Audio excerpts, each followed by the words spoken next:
आज हम बात करने वाले हैं लिबरलाइजेशन के बारे में, उदारीकरण के बारे में। उदारीकरण की जो नीति अपनाई गई थी वो 1991 में अपनाई गई थी। अब हम इस नीति के थोड़ा बेस में चलते हैं, क्योंकि समझने के लिए पहले की चीज़ों को समझना बहुत ज़रूरी है। तो हमारा देश जब आज़ाद हुआ था तो हमारे देश में मिश्रित अर्थव्यवस्था को अपनाया गया था। मिश्रित अर्थव्यवस्था क्या थी? न तो पूरी तरह से खुली ही थी और न तो पूरी तरह से बंद थी।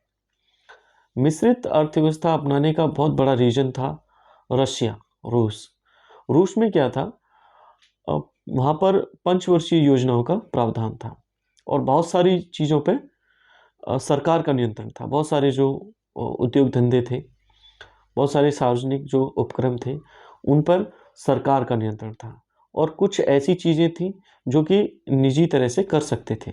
कुछ उद्योगपति, कुछ लोग निजी तरह से कुछ उद्योगों को खोला जा सकता था। तो थोड़ा बहुत नियंत्रण था और थोड़ा बहुत छूट थी। इसमें क्या था कि जैसे जैसे समय बीता, आगे चल के देखा गया कि बहुत सारे देश बहुत स्पीड से तरक्की कर रहे हैं। जहाँ पर मिश्रित अर्थव्यवस्था या रूस जैसी अर्थव्यवस्था नहीं अपनाई गई है, वहाँ के देश बहुत स्पीड से तरक्की कर रहे हैं, विकसित की श्रेणी में पहुँचते जा रहे हैं, बहुत आगे पहुँच रहे हैं। लेकिन भारत अपनी स्थिति को देखता है कि भारत ज़्यादा स्पीड से अपनी तरक्की नहीं कर पाया, अपना विकास नहीं कर पाया। तो उसकी नीतियाँ जो थी वो अपने उस समय के हिसाब से सही थी, लेकिन 1991 आते आते वो नीतियाँ इतनी प्रासंगिक नहीं रह गई थी, उतनी ज़रूरी नहीं रह गई थी, उस समय के अकॉर्डिंग काम नहीं कर रही थी। अब ज़रूरत थी चीज़ों को खुला छोड़ने की, क्योंकि अगर कोई लाइसेंस लेने चला जाए अपने किसी काम को खोलने के लिए, अपने उद्योग को खोलने के लिए, किसी इंडस्ट्री को लगाने के लिए, तो उसको लाइसेंस को लेने में सालों बीत जाते थे। जब कोई लाइसेंस ही नहीं मिलेगा, कोई इंडस्ट्री इस्टेब्लिश नहीं होगी, तो हमारे देश का विकास कैसे होगा? टैक्स कहाँ से आएगा? लोगों को रोजगार कहाँ से मिलेगा? तो ये बहुत बड़ी बाधाएं आ रही थी इसमें, जिसकी वजह से हम देखते हैं कि 1991 के अंदर जो उदारीकरण की नीति अपनाई गई थी वो 1991 में अपनाई गई थी। उस समय जो तत्कालीन प्रधानमंत्री थे वो थे पीवी नरसिम्हा राव। पीवी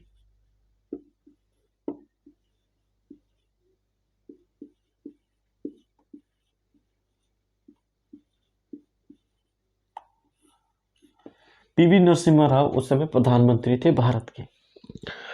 और अर्थशास्त्री की बात करें तो जो महत्वपूर्ण अर्थशास्त्री थे, महान अर्थशास्त्री, हमारे देश के महान अर्थशास्त्रियों में जो गिनती की जाती है वो उस समय अर्थशास्त्री थे, इकोनॉमिस्ट थे, हमारे फाइनेंस मिनिस्टर थे हमारे डॉक्टर मनमोहन सिंह। उस सरकार में वित्त मंत्री थे उस समय डॉक्टर मनमोहन सिंह। आप मनमोहन सिंह जी के बारे में अच्छे से जानते होंगे। वो कांग्रेस के 2 कार्यकाल के लिए प्रधानमंत्री नियुक्त किए गए थे। बड़े स्मूथली उनका कार्यकाल बीता, कोई लड़ाई नहीं, कुछ नहीं, कोई भाषणबाजी नहीं, कुछ नहीं, बहुत अच्छे से हुआ। तो आगे देख लेते हैं उदारीकरण का अर्थ। उदारीकरण का क्या अर्थ है?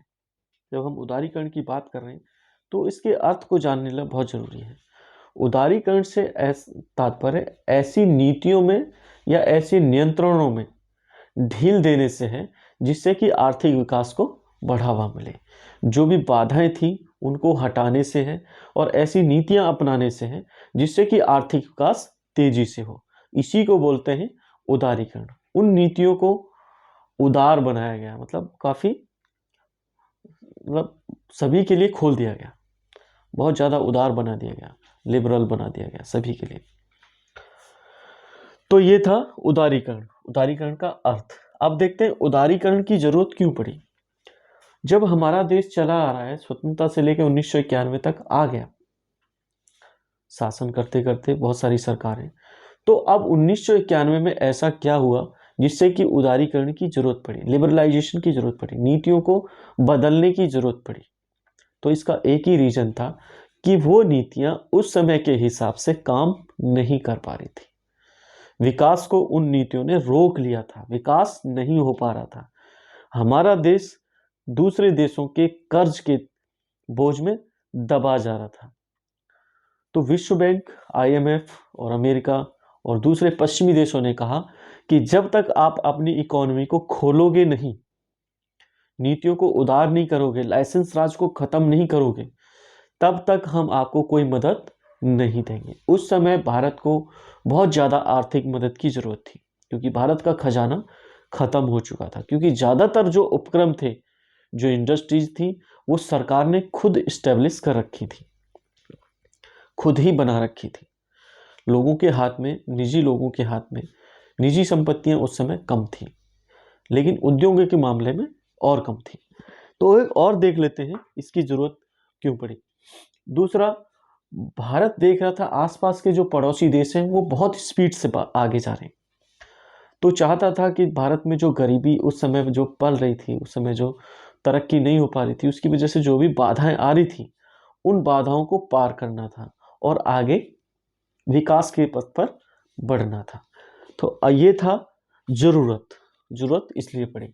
अब उदारीकरण नीति के अंतर्गत उठाए गए कदम, क्या क्या कदम इसमें उठाए गए जो कि जरूरी थे, जिसने पूरी हिस्ट्री ज्योग्राफी बदल दी इंडिया की। 1991 के बाद जो विकास हुआ है उसकी हम कल्पना भी नहीं कर सकते कि किस स्पीड से भारत ने विकास किया है।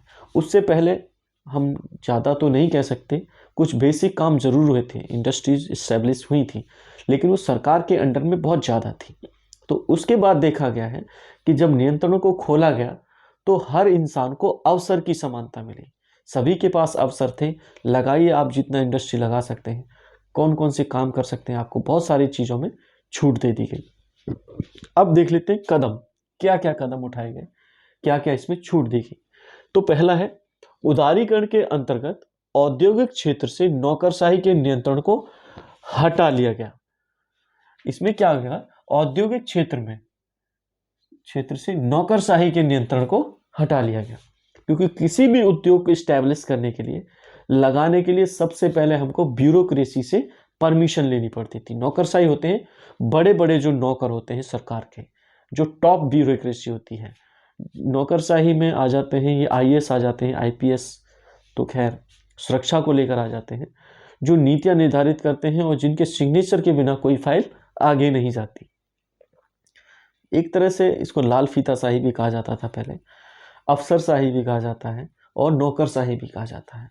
नौकरों के शाह होते हैं ये, जो आईएएस होते हैं वो नौकरों के सबसे ऊपर नौकर हैं तो नौकर ही, लेकिन वो नौकर शाह है, एक तरह से राजा है नौकरों के।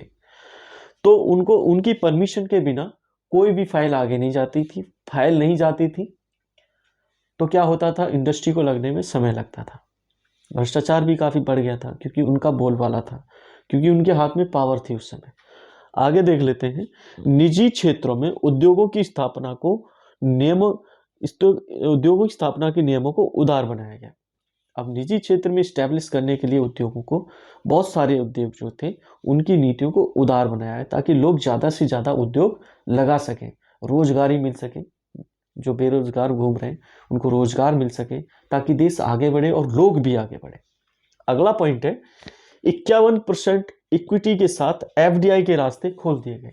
इसमें कहा गया कि आपको 51% इक्विटी रखकर आप एफडीआई, भारत प्रत्यक्ष विदेशी निवेश आकर्षित कर सकते हैं, मतलब बाहर से आप निवेश ले सकते हैं, लेकिन आपको 51%, 51% इक्विटी रखनी पड़ेगी। आप 49% ही आप बाहर से प्रत्यक्ष विदेशी निवेश एफडीआई ले सकते हैं। एफडीआई के थ्रू जो भी आपको रियायत मिलनी है, जो भी पैसा मिलना है, उसको लगा सकते हैं।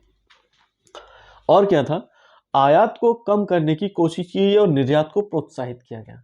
जो हम आयात पे डिपेंड थे हर चीज के लिए, क्योंकि उद्योग धंधे उस लेवल पे नहीं लगे थे, बहुत सीमित मात्रा में थे, निजी हाथों को काफ़ी कम शक्तियां दी गई थी उस समय, निजी हाथों में बहुत ज़्यादा उद्योग धंधे नहीं थे। तो उसमें क्या था, इसमें उदार बनाया गया नीतियों को और कहा गया कि आप कम से कम आयात कीजिए और ज़्यादा से ज़्यादा निर्यात कीजिए, आप उद्योग धंधे लगाइए, खूब लगाइए, जितना लगा सकते हैं, सरकार आपको सपोर्ट करेगी। तो उस समय के बाद काफ़ी उद्योग धंधे भारत में लगाए गए और बहुत सारी सर्विसेज स्टार्ट की गई, बहुत सारी कृषि में बहुत सारे आविष्कार हुए, जिससे कि कृषि को बहुत ज़्यादा प्रोत्साहन मिला। कृषि के बेस पे बहुत सारे उद्योग धंधे लगाए गए। आगे देख लेते हैं, 1991 के बाद से विनिवेश डिसइन्वेस्टमेंट की प्रक्रिया शुरू की गई। डिसइन्वेस्टमेंट, विनिवेश की प्रक्रिया शुरू की गई। तो 1991 से इसको स्टार्ट किया गया। तो हम थोड़ा सा विनिवेश को समझ लेते हैं। ये प्रक्रिया तो हम समझ ही लेंगे। तो विनिवेश क्या होता है, ये अगर समझ में आ गया तो ये चीज़ें समझ में आ जाएंगी। विनिवेश, डिसइन्वेस्टमेंट क्या होता है, जो भी सरकार के उपक्रम होते हैं, जैसे भारत पेट्रोलियम, ONGC, जो महारत्न कंपनियां हैं, नवरत्न और महारत्न जो कंपनियां होती हैं, वो सरकार के अंडर काम करती हैं, सरकार के लोग उसमें काम करते हैं, सरकार ही उसमें नियुक्ति करती है और उनको हटाने का अधिकार सरकार को ही होता है। मतलब जो सरकारी कंपनियां हैं, उन कंपनियों की कुछ हिस्सेदारी बेच देना, कुछ हिस्सेदारी को बेच देना और विकास के कार्यों में लगाना या जरूरी चीज़ों में उस पैसे को लगा देना, इसी को कहा जाता है डिसइन्वेस्टमेंट। जो भी उन्होंने पहले इन्वेस्ट कर रखा है उन चीज़ों में, उसको थोड़ा सा उस इस इन्वेस्टमेंट को या हिस्सेदारी को किसी निजी हाथों में सौंप देना और उससे जो पैसा आए डिसइन्वेस्टमेंट के अंतर्गत, उससे जो पैसा आए दूसरे विकास कार्यों में लगाना, भारत की तरक्की में लगा देना, इसी को कहा जाता है डिसइन्वेस्टमेंट। इसकी प्रक्रिया 1991 से स्टार्ट की गई। जरूरत क्यों पड़ी, सोचने वाली बात है। डिसइन्वेस्टमेंट की जरूरत पड़ी, क्यों पड़ी? क्योंकि जो नौकरशाही थी वो इतना निकम्मी हो गई थी उस समय, देखा जाए तो जो उद्योग धंधे थे उनमें फायदा होने की जगह पे नुकसान होने लग रहा था। जब नुकसान हो रहा है तो उस नुकसान की भरपाई के लिए कम से कम किसी उसके शेयर्स किसी और को बेच दिए जाए निजी हाथों में, तो वो अच्छे से काम करेगा और वहां से पैसा भी मिलेगा। तो क्या हुआ, उस नियंत्रण को धीरे धीरे बेचा गया। लेकिन सरकार ने ये कोशिश की गई कम से कम कितना ही बेच दिया जाए, कम से कम 51% जो हिस्सेदारी है सरकार अपने पास रखेगी, ताकि उसका नियंत्रण अपने हाथ में रहे। क्योंकि 59% ही बेच सकते हैं। अगर वो 50 से ऊपर चला गया, 50-50 भी हो गया, तो बराबर हिस्सेदारी हो जाएगी या ज़्यादा भी हो सकती है। अगर ज़्यादा बेचेंगे तो क्या होगा, सरकार को वहाँ पर अपने हाथों को रोकना पड़ेगा, अपनी नीतियों को उस ढंग से लागू नहीं कर सकती है या नहीं बना सकती जिस ढंग से वो अपने पास ज़्यादा इक्विटी या फिर ज़्यादा शेयर रखने के बाद बना सकती थी। तो डिसइन्वेस्टमेंट की जो प्रक्रिया है वो 1991 से शुरू की गई। जरूरत पड़ी क्योंकि जब सरकारी महकमा काम नहीं करेगा या उसमें घाटा हो रहा है, तो क्यों ना उस घाटे की भरपाई के लिए या फिर पैसों की ज़रूरत के लिए क्यों ना डिसइन्वेस्टमेंट किया जाए। क्योंकि आप थोड़ा सा देख सकते हैं, ये मेरे खुद का एक्सपीरियंस है। आप कहीं भी चले जाइए, बैंक में चले जाइए, स्कूलों में चले जाइए, किसी सरकारी ऑफिस में चले जाइए, सबसे कम काम यही लोग करते हैं, मतलब जिम्मेदारीपूर्ण काम नहीं करते। इसलिए जो मोदी सरकार है उन्होंने बहुत अच्छा कदम ये उठाया है, जो बीजेपी की सरकार जो इस समय चल रही है, वो चीज़ों की निजीकरण कर रही है। क्योंकि जब चीज़ें निजी हाथों में पहुंच जाती हैं तो काम के बदले पैसा दिया जाता है। अगर आप काम नहीं करोगे तो पैसा नहीं मिलेगा। ये बहुत अच्छी चीज़ है। मेरा तो यही कहना है कि चीज़ों में ज़्यादातर निजीकरण कर दिया जाए जिन चीज़ों का हो सकता है। कुछ चीज़ें ऐसी हैं जो सरकार को अपने नियंत्रण में रखनी चाहिए, कुछ चीज़ें ऐसी हैं जिसमें नियंत्रण में अगर ना भी रहे तो सरकार को कोई नुकसान ना हो, लोगों को भी कोई नुकसान ना हो, तो उसका डिसइन्वेस्टमेंट कर देना चाहिए, ज़्यादातर निजीकरण कर ही देना चाहिए। तो आगे देख लेते हैं, उदारीकरण के अंतर्गत 16 उत्पादों को, कितने उत्पादों को, 16 उत्पादों को, जो भी प्रोडक्ट थे को छोड़कर शेष सभी उत्पादों को लाइसेंसिंग अनिवार्यता से मुक्त कर दिया गया। 16 ऐसे प्रोडक्ट रखे गए जिसके लिए लाइसेंस लेना जरूरी कर दिया गया। बाकी सभी प्रोडक्ट को, जो भी उत्पाद थे उन सभी को लाइसेंस से मुक्त कर दिया गया। ये बहुत अच्छा कदम था। आने वाले समय में देखा गया है कि ये चीज़ें और कम कर दी गई थी। अब मुश्किल से 2-4 बचे हैं जिन पे लाइसेंस लेना जरूरी हो गया है। जो रसायन वगैरह हैं, बाकी बहुत सारी ऐसी चीज़ें हैं जो अंतरिक्ष से रिलेटेड है। अब तो वो भी बाहर मतलब उनको नियंत्रण से मुक्त कर दिया गया है। ऐसी चीज़ें जो खतरनाक हैं, डिफेंस की चीज़ें हैं, उनको मैं थोड़ा सा लाइसेंस देने के लिए अभी भी उसको रखा गया है। तो इनमें कौन कौन से 16 उत्पाद हैं जिनमें कि लाइसेंस लेना जरूरी था, मैंने यहाँ पे लिख लिए हैं।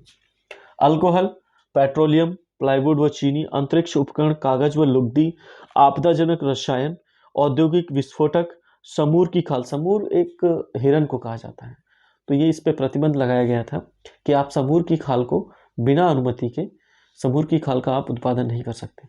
आगे है एस्बेस्टस चर्म। चर्म को कहते हैं खाल को, जो जानवरों की खाल जो होती है उसका भी अगर आप करना चाहते हैं उत्पादन या किसी तरह से उससे रिलेटेड कोई काम करना चाहते हैं तो आपको लाइसेंस लेना पड़ेगा।